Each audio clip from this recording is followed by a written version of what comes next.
The undefeated heavyweight champion of the world, AJ Anthony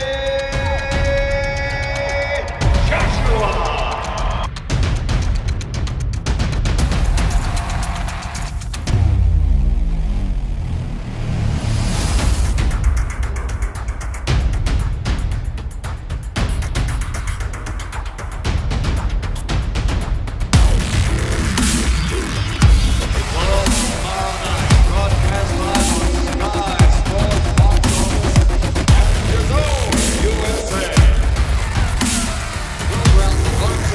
Strengths, I've worked along people who have the same type of strengths as well, and it is difficult, but a good fighter will always find a way.